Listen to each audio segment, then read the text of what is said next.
Why are men narcissists, but women aren't? Hi, my name's Rebecca P. Fox. I'm a psychotherapist who specialises in healing from trauma, and I'm going to talk you through why that statement isn't true. Because something people don't know about narcissists is the truth is we all have narcissistic traits and tendencies. If you're human, you're going to have those traits. And these traits can be intensified or they can be transitioned into healthy traits. Now, when we're looking at healthy traits of narcissism, we're looking at levels of confidence which come across as helpful and considerate. So you're confident that you can get the job done, but you don't need to boast about it, and you don't need validation, and you don't need people to let you know that you've done a good job because you're confident in your abilities and who you are as a person. That is a healthy level of narcissism. Now, when we look at the other end of the spectrum, and the top end is that pathological end, the clinical end, which is your NPD, so your narcissistic personality disorder, we're now talking about a level of confidence which I would describe as overconfident. It's boastful, it's toxic. There's a lot of expectations that come along with that confidence. So it's not good enough just to say,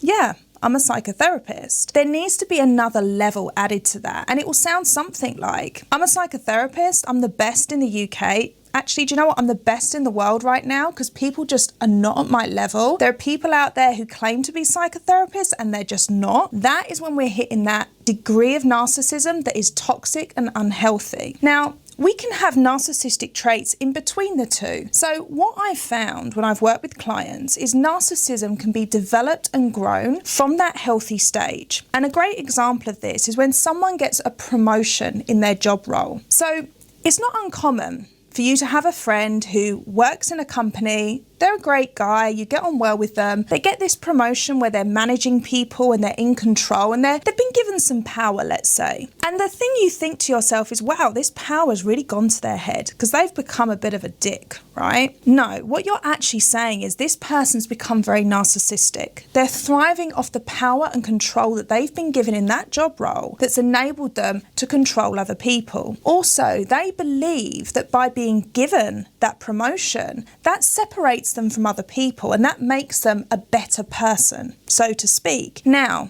if someone doesn't catch hold of that, these narcissistic traits and tendencies that are growing inside of them, that are being fueled by this promotion, we can see this develop and become even more toxic. However, if they find themselves behaving in that way and they catch themselves and they're aware of that, they're able to change that behaviour and I'm going to say humble themselves, right? So bring them back to reality that in fact you're no better than anyone else and people need to be treated with respect and kindness and need to be shown empathy regardless of the role that you're in. We all have that narcissistic trait and tendency deep beneath the surface. Now, when we're talking about narcissistic traits and tendencies, what we're talking about is a protective shell. The reason a lot of people also develop this is because often they've experienced a lot of abuse in their childhood. So the way that they've coped with this, and personality style also is a factor to play into this, is they develop this narcissistic protective shell so that they never have to feel the pain and discomfort that they were subjected to as a child. So let's look at this protective shell that's developed as a result of a traumatic childhood. So the first thing that I want to add into this, which I spoke about earlier, is how personality style also plays a factor into this. So if you're someone that has a difficult, very inflexible personality style, this is where narcissism is likely to be developed as a result of the trauma you experienced. So you need to always be right because you don't want to be hurt for being wrong, which is subjectively likely what happened in your childhood. You was never allowed to be right. You was always told that you were wrong. You were always told to behave a certain way. You suppressed those emotions and didn't allow yourself to feel, created this narcissistic shell that came across as someone that's powerful and in control of the situation. Also, they need validation. So this shell needs to be seen and respected by everyone in the outside world. So that grandiose, superior bravado that's put out there is something that people need to admire and respect. And this is why a narcissist comes across as someone who is superior to everyone else. And they do believe that. So, in effect, when we're looking at narcissistic shells, this can relate to men or women. Gender doesn't come into this fact. And in fact, the majority of my clients that I've worked with have been men who suffered abuse from narcissistic women. So let's summarize this, because